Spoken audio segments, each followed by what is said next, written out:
നവകേരളത്തിനായി ഒരുങ്ങി അരുവിക്കര മണ്ഡലം. ഡിസംബർ 22 രാവിലെ 10:30 മണ്ഡലത്തിലെ ആര്യനാട് വില്ല നസ്രത്ത് സ്കൂൾ ഗ്രൗണ്ടിലെത്തുന്ന മുഖ്യമന്ത്രിയും മന്ത്രിമാരും ജനങ്ങളോട് സംവദിക്കും. നവകേരള സദസ്സുമായി ബന്ധപ്പെട്ട എല്ലാ ഒരുക്കങ്ങളും പൂർത്തീകരിച്ചതായി Aruvikkara MLA advocate G Stephen വാർത്താ സമ്മേളനത്തിൽ പറഞ്ഞു.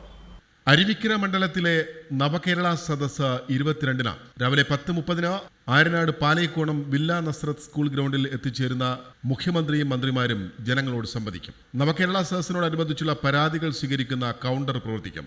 അംഗപരിമിതർ, വനിതകൾ, മുതിർന്ന പൗരർ എന്നിവർക്ക് പ്രത്യേക കൗണ്ടർ ഉണ്ടാകും. സഹായിക്കാൻ വോളണ്ടിയർമാർ അടക്കമുള്ള എല്ലാ സൗകര്യങ്ങളുടെയും ഒരുക്കങ്ങൾ പൂർത്തിയായതായി Aruvikkara MLA advocate G Stephen വാർത്താ സമ്മേളനത്തിൽ പറഞ്ഞു. നവകേരള സദസ്സിനെ വരവേൽക്കാനായി ഒക്ടോബർ 16 ആര്യനാട് VK ഓഡിറ്റോറിയത്തിൽ ചേർന്ന സംഘാടക സമിതി യോഗം 1500 പേർ അംഗങ്ങളായ ജനറൽ കമ്മിറ്റിയെയും 11 സബ് കമ്മിറ്റികളെയും തിരഞ്ഞെടുത്തിരുന്നു. തുടർന്ന് പഞ്ചായത്ത് സംഘാടക സമിതിയും വാർഡ് തല സംഘാടക സമിതിയും രൂപീകരിച്ചു.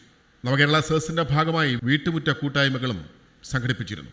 നവകേരള സദസ്സിന്റെ അനുബന്ധ പരിപാടികളുടെ ഭാഗമായി വിവിധ മേഖലകളിലായി മെഡിക്കൽ ക്യാമ്പുകൾ സംഘടിപ്പിച്ചു. സമം വനിതകളുടെ സാംസ്കാരിക മുന്നേറ്റം എന്ന പേരിൽ 8 പഞ്ചായത്തുകളെയും സംഘടിപ്പിച്ച വനിതാ കൂട്ടായ്മയിൽ വിവിധ തലമുറകളിലെ പ്രമുഖരാണ് പങ്കെടുത്തത്. ഡിസംബർ 18, 19 തീയതികളിൽ ബിദിരയിൽ സംഘടിപ്പിച്ച ഗോത്രകാന്താരം എന്ന പരിപാടിയും ഏറെ ശ്രദ്ധേയമായിരുന്നു. മണ്ഡലത്തിലെ മുഴുവൻ സ്കൂൾ കുട്ടികളെയും ഉൾക്കൊള്ളിച്ചുകൊണ്ട് നടന്ന ക്യൂസ് മത്സരം, കലാസാഹിത്യ രംഗങ്ങളിലെ മണ്ഡലങ്ങളിലെ മുഴുവൻ പേരെയും ഉൾക്കൊള്ളിച്ചുകൊണ്ട് നടന്ന ആരവം, യുവാക്കളുടെ വിവിധ മത്സരങ്ങൾ, കാർഷിക പ്രദർശനം, കർഷക സംഗമം തുടങ്ങി നിരവധി പരിപാടികളാണ് നവകേരള സദസ്സിന്റെ ഭാഗമായി സംഘടിപ്പിച്ചത്. നവകേരള സദസ്സിന്റെ പ്രചരണാർത്ഥം നാളെ വൈകിട്ട് 4 മണിക്ക് ആര്യനാട് പുളിമൂട് മുതൽ വേദിയായ പാലയിക്കോണം വരെ യുവത നടക്കുന്നു എന്ന പരിപാടിയും സംഘടിപ്പിക്കും. വമ്പിച്ച ജനപങ്കാളിത്തമാണ് നവകേരള സദസ്സിൽ പ്രതീക്ഷിക്കുന്നതെന്നും MLA പറഞ്ഞു. നവകേരള സദസ്സിന് എത്തിച്ചേരുന്ന ആളുകളുടെ എണ്ണം 10,000-ലേറെ ആളുകൾ എത്തിച്ചേരും. പക്ഷേ നമ്മളെ മണ്ഡലത്തിൽ 2.5 ലക്ഷത്തിലേറെ ജനസംഖ്യയുണ്ട്.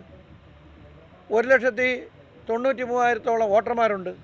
അപ്പോൾ അവരിലെല്ലാം ഈ വിഷയം എത്തണമെങ്കിൽ വീട്ടുമുറ്റ കൂട്ടായ്മകൾ സംഘടിപ്പിക്കാം. 50 വീടിന് മേലെ 100 വീടിന് താഴെയുള്ള വീട്ടുമുറ്റ കൂട്ടായ്മകൾ സംഘടിപ്പിക്കാൻ വേണ്ടി നമ്മൾ തീരുമാനിച്ചു. ആ വീട്ടുമുറ്റ കൂട്ടായ്മ നിലവിൽ 650 വീട്ടുമുറ്റ കൂട്ടായ്മ നമ്മളെ മണ്ഡലത്തിൽ നമുക്ക് പൂർത്തിയാക്കാൻ വേണ്ടി കഴിയും. ഓരോന്നിലും 100, 150, 200 എന്നുള്ള ക്രമത്തിലുള്ള ആളുകൾ ഓരോ വീട്ടുമുറ്റ കൂട്ടായ്മയിലും പങ്കെടുത്തിട്ടുണ്ട്. വനമേഖലയുള്ള മണ്ഡലമാണ് നമ്മുടെ. 4 പഞ്ചായത്തിൽ വനമേഖലയുണ്ട്. അതിൽ നമ്മൾ സെറ്റിൽമെൻറ്റുകളിലും അതേപോലെ തന്നെ ഊരുകൂട്ടങ്ങളും സംഘടിപ്പിച്ച് സർക്കാരിൻ്റെ ഈ പ്രവർത്തനങ്ങൾ നമ്മൾ അവിടെയും റിപ്പോർട്ട് ചെയ്തിട്ടുണ്ട്. അതിന് സർക്കാരിൻ്റെ വകുപ്പായ പട്ടികവർഗ വകുപ്പിൻ്റെ സഹായവും ST പ്രൊമോട്ടർമാരുടെ സഹായവുമാണ് നമ്മൾ തേടിയിട്ടുള്ളത്. അതെല്ലാം കൃത്യമായി ലഭിച്ച് ഗവൺമെൻറ് നവകേരള സദസ്സ് സംഘടിപ്പിക്കാൻ വേണ്ടി എടുത്തിട്ടുള്ള ഉത്തരവിൻ്റെ അടിസ്ഥാനത്തിലുള്ള എല്ലാ പ്രവർത്തനങ്ങളും ഞങ്ങൾക്ക് മനോഹരമായി പൂർത്തിയാക്കാൻ വേണ്ടി കഴിഞ്ഞിട്ടുണ്ട്. വാഹനങ്ങൾ പാർക്ക് ചെയ്യുന്നതിനുള്ള സൗകര്യം, കുടിവെള്ളം, ലഘുഭക്ഷണം എന്നിവ നൽകുന്നതിനുള്ള സൗകര്യങ്ങൾ സജ്ജമാക്കിയിട്ടുണ്ട്. പങ്കെടുക്കുന്ന ഒരാളിന് പോലും ബുദ്ധിമുട്ട് ഉണ്ടാകാതിരിക്കാനും ജനങ്ങളെ സഹായിക്കാനുമായി 300ഓളം വോളണ്ടിയർമാരുടെ സേവനവും പോലീസ്, മെഡിക്കൽ സൗകര്യവും പരിപാടിയുടെ ഭാഗമായി ഒരുക്കിയിട്ടുള്ളതായി MLA വാർത്താ സമ്മേളനത്തിൽ പറഞ്ഞു.